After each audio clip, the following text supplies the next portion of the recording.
নমস্কার, আপনারা দেখছেন আপডেট বাংলা। খবরের প্রথমে দেখে নেব সংবাদ শিরোনাম।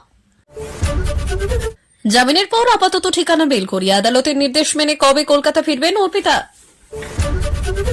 অভিষেককে কোণঠাসা করতে তৃণমূলের শৃঙ্খলা রক্ষা কমিটি, অধীর চৌধুরী বললেন।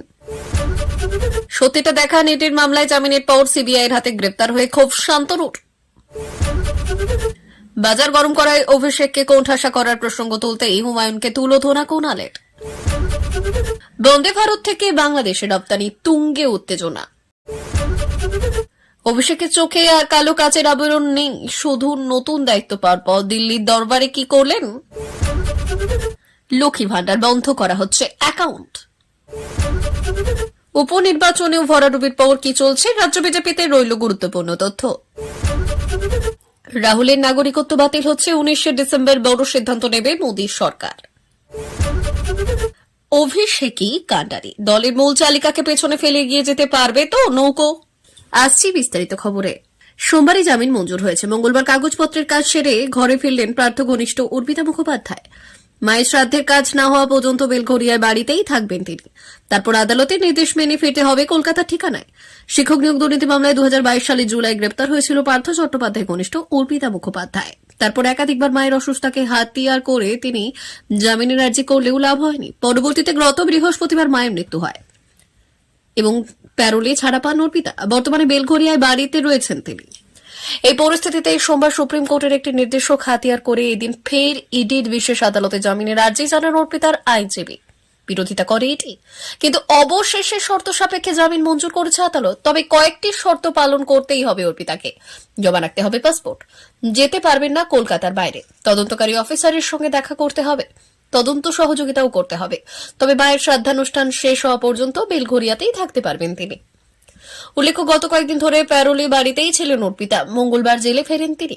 সেখানে কিছু নথিপত্রের কাজ ছিল, তা সেরে বেলঘরিয়ায় ফিরেছেন তিনি। প্রসঙ্গত, অর্পিতার জামিনের পরই প্রশ্ন উঠতে শুরু করেছে পার্থ চট্টোপাধ্যায় জেল মুক্তি কি তবে সময়ের অপেক্ষা মাত্র? দলকে আরও শৃঙ্খলাবদ্ধ করতে সোমবার জাতীয় কর্মসমিতির বৈঠকে 3টি কমিটি গড়ে দিয়েছেন তৃণমূল নেত্রী মমতা বন্দ্যোপাধ্যায়। সাংসদ, বিধানসভা এবং দলের অভ্যন্তরের জন্য গঠিত এই 3টি শৃঙ্খলা কমিটির মধ্যে দলের সর্বভারতীয় সাধারণ সম্পাদক অভিষেক বন্দ্যোপাধ্যায়ের নাম রয়েছে কেবল সংসদ বিষয়ক শৃঙ্খলা কমিটিতে। এ নিয়ে মঙ্গলবার বড় অভিযোগ করলেন বহরমপুরের প্রাক্তন সাংসদ তথা প্রদেশ কংগ্রেসের প্রাক্তন সভাপতি অধীর চৌধুরী। অধীরের অভিযোগ, অভিষেককে কোণঠাসা করতে শৃঙ্খলা রক্ষা কমিটি গড়েছেন মমতা বন্দ্যোপাধ্যায়। অভিষেককে খোকাবাবু বলে সম্বোধন করেছেন এই দিন। অধীর বললেন, খোকাবাবুকে কোণঠাসা করতে শৃঙ্খলার নামে নতুন কমিটি গড়েছেন মমতা বন্দ্যোপাধ্যায়। এ প্রসঙ্গে তৃণমূলের প্রাক্তন সাংসদ চিকিৎসক নেতা শান্তনু সেনের কথাও টেনে এনেছেন অধীর। সম্প্রতি শান্তনুর নিরাপত্তা প্রত্যাহার করেছে রাজ্য। আর এই প্রসঙ্গ টেনে অধীরের দাবি, আজিকর কাণ্ডে শান্তনু প্রকাশ্যে দলের বিরোধিতা করেছিলেন এবং উনি অভিষেকের ঘনিষ্ঠ হিসেবেও পরিচিত, তাই শান্তনুর নিরাপত্তা প্রত্যাহার করা হলো।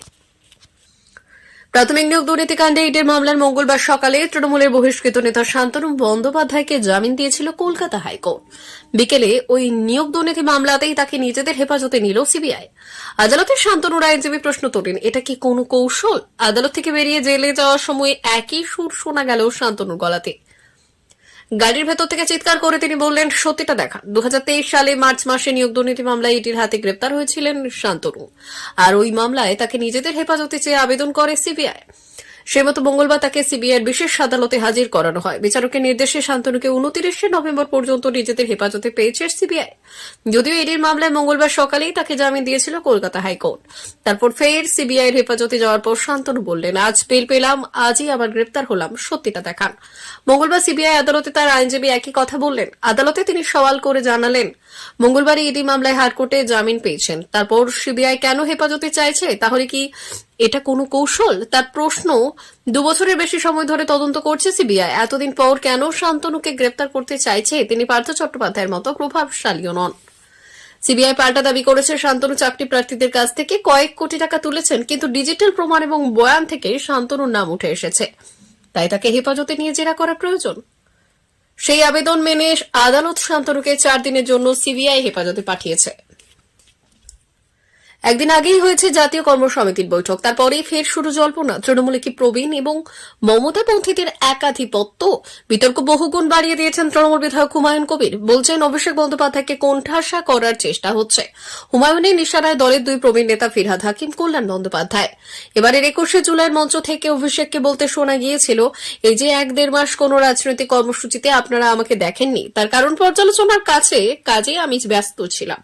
আগামী 3 মাসের মধ্যে এর ফল আপনারা দেখবেন। 21শে জুলাইয়ের পর পেরিয়ে গিয়েছে 4 মাস। দলে সেকেন্ড ইন কমান্ডের হুঁশিয়ারির আঁচ এখনো কাউকে পোহাতে হয়নি।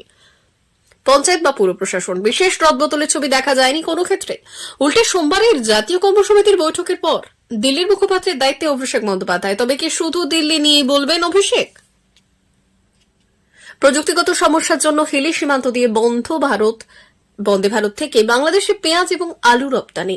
হিলি স্থলবন্দরের আধিকারিকরা জানিয়েছেন, সরকারি পোর্টালে ট্রাক খালাসে স্লট না পাওয়ায় মঙ্গলবার দিনভর বাংলাদেশে গিয়েছে মাত্র 2টি ট্রাক। ফলে ভারতের প্রায় 8 কোটি টাকার রাজস্ব ক্ষতি হয়েছে বলে জানা গিয়েছে। বরাতে অগ্রিম টাকা দিয়ে বিপদে পড়েছেন বাংলাদেশের আমদানিকারীরাও।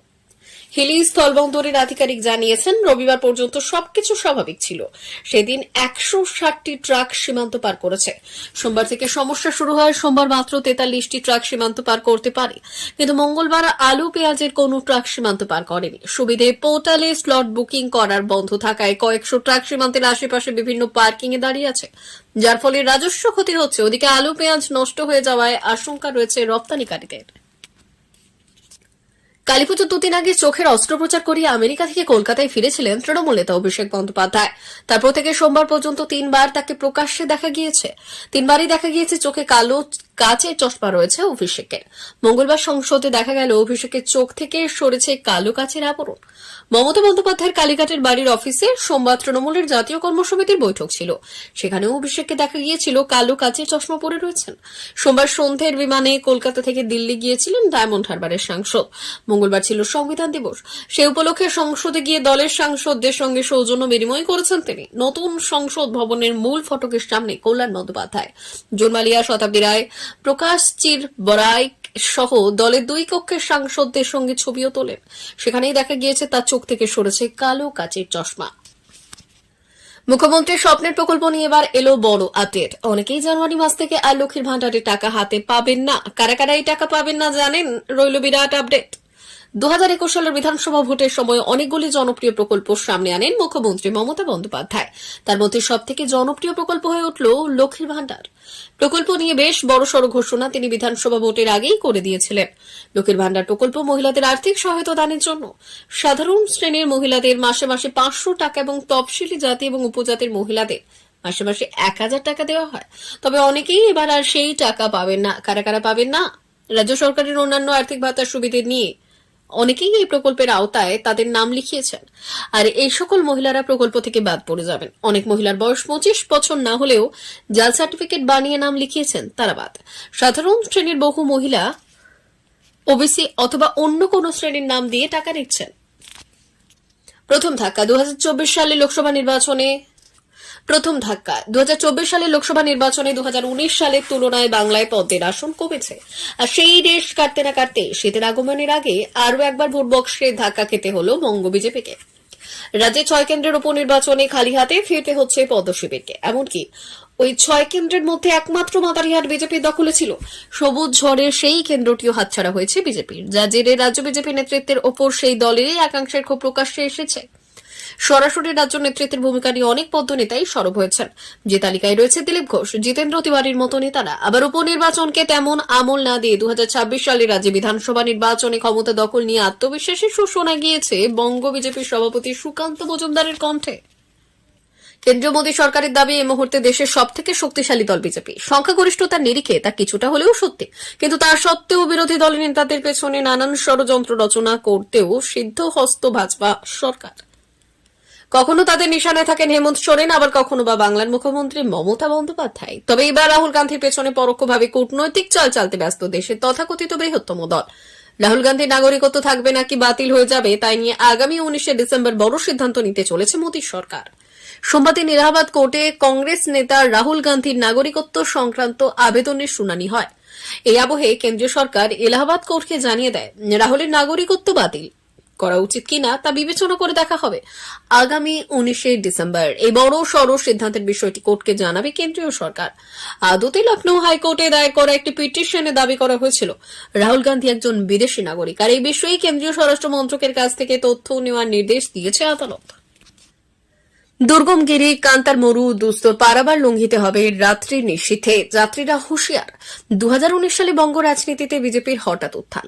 যখন চিন্তায় কপালে ভাঁজ পড়েছিল তৃণমূলের, সেই সময় কাণ্ডারি হয়ে গিয়ে এসেছিলেন তিনি। নামটা অভিষেক বন্দ্যোপাধ্যায়। সমস্ত ভয় ডর উপেক্ষা করে মেরুদণ্ড সোজা রেখে লড়াই। দিনের পর দিন অক্লান্ত পরিশ্রম, জেলায় জেলায় মানুষের কাছে পৌঁছে গিয়েছিলেন যুবরাজ। দলের সেকেন্ড ইন কমান্ডে সেই পরিশ্রমের ফলও পেয়েছিল তৃণমূল। 2019 থেকে 2024 মাঝে কেটে গেছে অনেকটা সময়। বহু ঝড় ঝাপটা সবটা সামলে দলকে আগলে সামনে থেকে লড়াই করেছেন সেনাপতি। ইডি থেকে সিবিআই কোনো কিছুই ঝোকাতে পারেনি তাকে। তবে এত কিছুর পর দলের মধ্যে কি কম গুরুত্ব দেওয়া হচ্ছে তাকে? পর্বতের মুশিক প্রসব, তৃণমূলের জাতীয় কর্মসমিতির বৈঠক আর তার নির্যাস সকলের কাছে জলের মতো স্পষ্ট।